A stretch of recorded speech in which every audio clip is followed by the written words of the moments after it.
معاشرے میں طلاق کے بڑھتے ہوئے رجحان کے باعث اور زوجین کے مابین آپسی ناراضگیاں اور شدید اختلاف اور لڑائی جھگڑوں کے باعث اولاد کے درمیان پیدا ہونے والی آزمائش پر آج ہم گفتگو کریں گے کہ جب زوجین کے درمیان لڑائی جھگڑے یا پھر طلاق کی نوبت آتی ہے، ایسے عالم میں ماں چاہتی ہے بچہ میرا ساتھ دے اور باپ چاہتا ہے بچہ میرا ساتھ دے۔ دونوں میں سے ہر ایک چاہتا ہے کہ اس کا بچہ اس کے ساتھ کھڑا ہو، اور مقابل کے لیے یعنی ماں چاہتی ہے باپ کے مقابل کھڑا ہو کر باپ کے خلاف بات کہے اور میرا ساتھ دے۔ تو اس حوالے سے اولاد کے لیے کیا اقدامات ہیں، اولاد کے لیے کیا شرعی حکم ہے کہ وہ ماں کا ساتھ دے یا پھر باپ کا ساتھ دے اور کیا کرے؟ اس حوالے سے بکثرت لوگ پریشان ہیں، بہت زیادہ سوالات بھی اس حوالے سے کیے جاتے ہیں۔ تو آج انشاءاللہ آج کی اس ویڈیو میں اس حوالے سے آپ کے سامنے گفتگو کریں گے۔ ناظرین ذی وقار، ماں یا باپ دونوں میں سے ہر ایک اولاد کے لیے قابل احترام ہیں، یہ ہمیشہ اپنے ذہن میں محفوظ فرمان، چاہے وہ ماں ہو یا باپ ہو۔ ماں ہونے کے اعتبار سے قابل احترام ہے اور باپ ہونے کے اعتبار سے قابل احترام ہے۔ دونوں کے ہی فضائل اور دونوں کے احترام اور دونوں کی نافرمانی کی وعیدات قرآن و حدیث میں موجود ہیں۔ اگر آپ قرآن کا مطالعہ کریں تو اللہ رب العزت نے ارشاد فرمایا وَلَا تَقُل لَّهُمَا اُف، ماں نہیں کہا، باپ نہیں کہا، دونوں کا ذکر فرمایا کہ ان دونوں کو اف نہ کہو۔ اف یہ بہت چھوٹی سی چیز ہے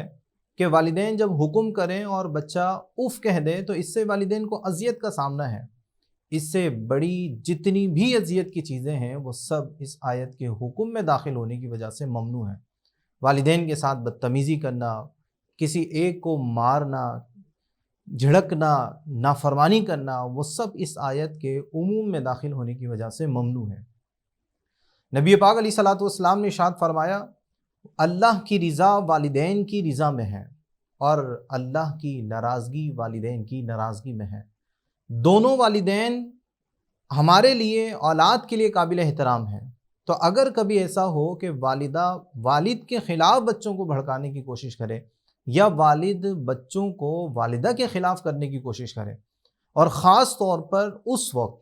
کہ جب زوجین کے مابین جدائیگی ہو جائے، کچھ اولاد باپ کے پاس رہ جائے اور کچھ بچے ماں کے پاس رہ جائیں، ایسے عالم میں تو چونکہ دوسرے کا ساتھ نہیں ہوتا، دوسرے کا سامنا نہیں ہوتا، تو جس کے پاس جو اولاد ہوتی ہے وہ اسی کی حامی بن کر رہ جاتی ہے اور سامنے والے کو انتہائی شدید دشمنی کی نگاہ سے دیکھتی ہے،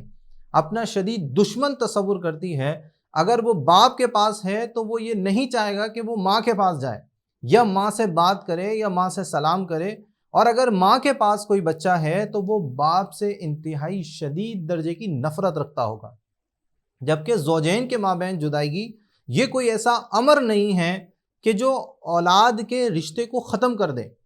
اگر اولاد ماں کے پاس ہے تو باپ کا باپ ہونا اس سے ختم ہو جائے گا یا ماں کا ماں ہونا ختم ہو جائے گا، تو ایسا نہیں ہے۔ اولاد دونوں میں سے کسی کے پاس بھی رہے، والدین کا جو رشتہ ہے، ان کی جو عظمت ہے، ان کی جو قدر و منزلت ہے، وہ ہمیشہ برقرار رہتی ہے۔ نبی پاک علیہ الصلوۃ والسلام نے ارشاد فرمایا کیا میں تمہیں کبیرہ گناہوں کے بارے میں نہ بتا دوں؟ تو صحابہ نے عرض کیا رسول اللہ بالکل ارشاد فرمائیے۔ تو آپ نے فرمایا اللہ تعالیٰ کے ساتھ شرک کرنا، والدین کی نافرمانی کرنا، پھر آپ نے فرمایا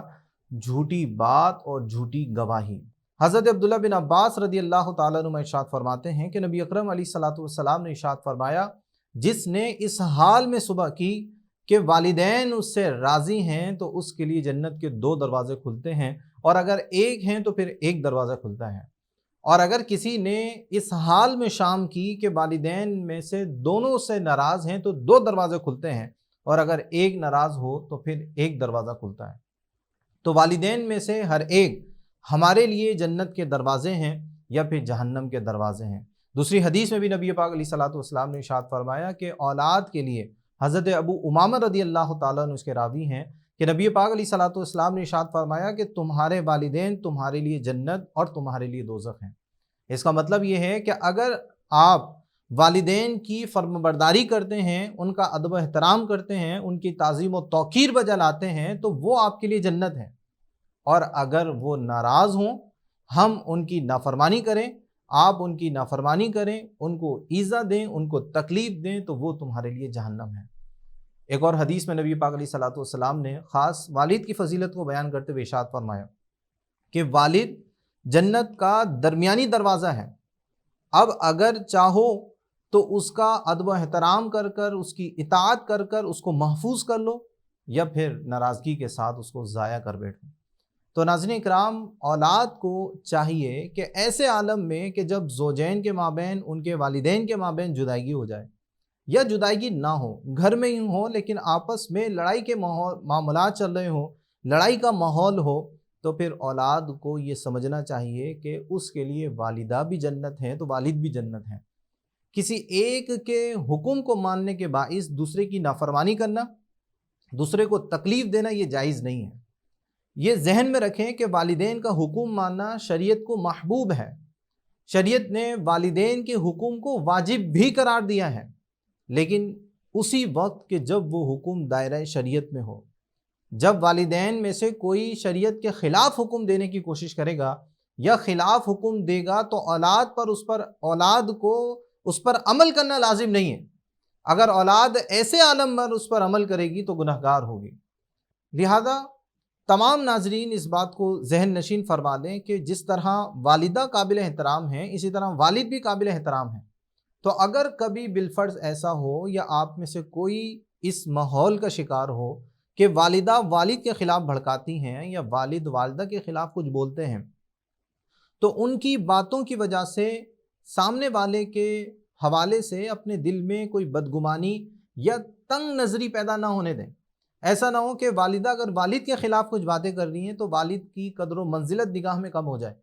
ان کا مقام و مرتبہ کم ہونا شروع ہو جائے، پھر ہم ان سے صحیح طریقے سے بات نہ کریں، ان کا کہنا نہ مانیں، ان سے نظریں صحیح طریقے سے نہ ملا سکیں، ان سے ملاقات صحیح طور پر نہ کر سکیں، بلکہ ان کی توہین پر ہم اتر آئیں، ان کے خلاف باتیں کرنے پر اتر آئیں، ان کے سامنے زبان درازی پر اتر آئیں۔ یہ شدید گناہ ہے، اس لیے کہ والدہ بھی ہمارے لیے قابل احترام ہے، والد بھی ہمارے لیے قابل احترام ہے، اور دونوں کی فضیلتیں قرآن و حدیث میں مسلم ہیں۔ یہ دونوں ہی ہمارے لیے جنت ہیں، یہ دونوں ہی ہمارے لیے دوزخ بن سکتے ہیں۔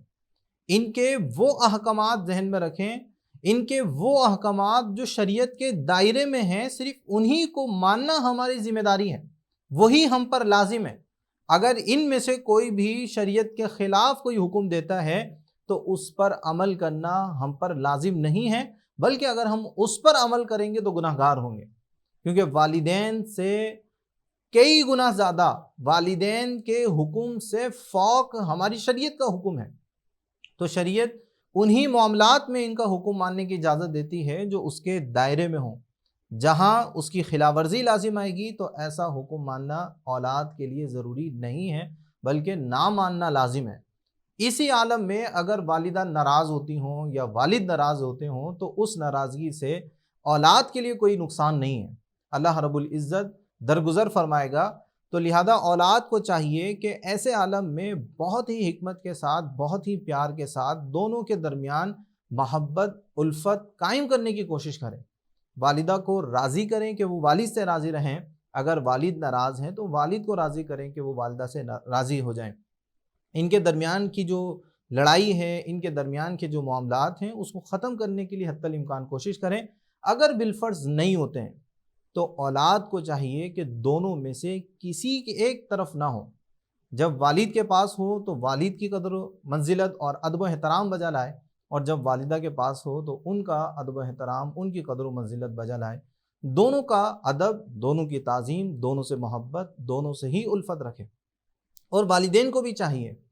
کہ وہ اولاد کو آزمائش میں مبتلا نہ کریں۔ اگر ان کے درمیان کوئی معاملہ ہے تو وہ اپنے حد تک رکھیں، اس معاملے کو اپنے ہی تحت یا اپنے ہی دائرے کار میں یا اپنے ہی کمرے میں حل کرنے کی کوشش کریں۔ آپسی معاملات اولاد کے سامنے نہ رکھیں، نہ ہی اولاد کو والد کے خلاف یا والدہ کے خلاف بھڑکانے کی کوشش کریں۔ اور اگر بالفرض اولاد والد یا والدہ کے